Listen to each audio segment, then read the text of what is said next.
Field marshal Syed Asim Munir کی ایوان صدر میں غیر رسمی گفتگو۔ فیلڈ مارشل سید عاصم منیر نے شاہ اردن کی روانگی کے موقع پر ایوان صدر میں اظہار خیال کرتے ہوئے کہا کہ اللہ تعالیٰ کے شکر گزار ہیں جس نے ہمیں فتح دلائی۔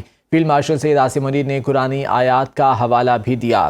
فیلڈ مارشل سید عاصم منیر نے ایوان صدر میں غیر رسمی گفتگو کی ہے۔ شاہ اردن کی روانگی کے موقع پر ایوان صدر میں غیر رسمی گفتگو کرتے ہوئے ان کا کہنا تھا کہ اللہ تعالیٰ کے شکر گزار ہیں جس نے ہمیں فتح دلائی۔ فیلڈ مارشل سید عاصم منیر نے قرآنی آیات کا حوالہ بھی دیا۔ انہوں نے کہا کہ مسلمان کا جذبہ ایمانی اس کی سب سے بڑی قوت ہوتا ہے۔ اللہ کی مدد شامل ہو تب ہی فتح و کامیابی ممکن ہوتی ہے۔ انہوں نے کہا کہ اللہ تعالیٰ کا شکر گزار ہوں جس نے ہمیں فتح دلائی۔ فیلڈ مارشل سید عاصم منیر نے غیر رسمی گفتگو کی ہے۔ ایوان صدر میں شاہ اردن کی روانگی کے بعد اظہار خیال کرتے ہوئے انہوں نے کہا کہ اللہ کی مدد شامل ہو تب ہی فتح و کامیابی ممکن ہوتی ہے۔ کہتے ہیں کہ مسلمان کا جذبہ ایمانی اس کی سب سے بڑی قوت ہے۔ فیلڈ مارشل سید عاصم منیر ایوان صدر میں موجود تھے جہاں پر شاہ اردن واپسی کے لیے روانہ ہوئے۔ ان کی روانگی کے بعد ایوان صدر میں اظہار خیال کرتے ہوئے ان کا کیا کہنا تھا، اس حوالے سے مزید جان لیتے ہیں۔ بیورو چیف اسلام آباد کامران خان ہمارے ساتھ موجود ہیں۔ کامران، بتائیے گا، ایوان صدر میں فیلڈ مارشل سید عاصم منیر نے غیر رسمی گفتگو کی ہے، کیا کہنا تھا ان کا؟ جی بالکل، دیکھیے یہ ایوان صدر میں آج اردن کے شاہ کو نشان امتیاز دینے کی تقریب تھی۔ صدر مملکت نے ان کو نشان امتیاز عطا کیا ہے، نشان پاکستان۔ اس موقع پر جب یہ سیرمنی ختم ہوئی ہے اور شاہ اردن کو الوداع کہا ہے، صدر بھی اس موقع پر موجود تھے اور فیلڈ مارشل سید عاصم منیر بھی اس وقت وہاں پر موجود تھے۔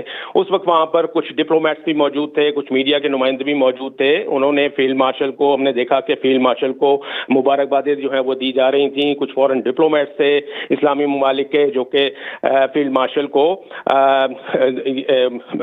بھارت کے خلاف مؤثر کارروائی کر کے اس کو منہ توڑ جب جنگ جیتنے پر مبارکباد پیش کر رہے تھے۔ اس موقع پر فیلڈ مارشل کا یہ کہنا تھا کہ اللہ تعالیٰ کا شکر گزار ہوں کہ جس نے ہمیں فتح دلائی ہے، اور اس میں انہوں نے کہا کہ اللہ کی مدد شامل ہو تو تب ہی فتح و کامیابی ممکن ہوتی ہے۔ اس موقع پہ انہوں نے کچھ قرآنی آیات کا حوالہ جو ہے وہ بھی دیا تھا۔ ان کا کہنا تھا کہ جی مسلمان کا جذبہ ایمانی ہی اس کی سب سے بڑی قوت ہوتی ہے۔ فیلڈ مارشل کا مزید کہنا تھا کہ پاکستان ایک امن پسند ملک ہے، لیکن اگر اس کے اوپر جنگ مسلط کی جاتی ہے تو ایسی صورت میں وہی جواب دیں گے جیسا کہ ہم نے 10 مئی کو دشمن کو دیا تھا۔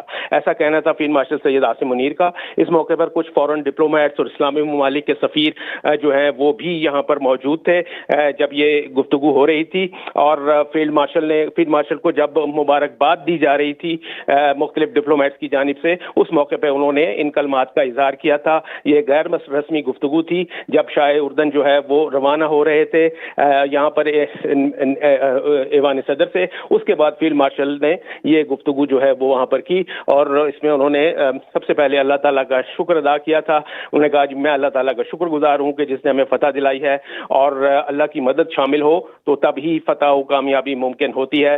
ان کا کہنا تھا کہ مسلمان کا جذبہ ایمانی اس کی سب سے بڑی قوت ہے، اور یہ بات کرتے ہوئے انہوں نے قرآنی آیات کا حوالہ دیا تھا۔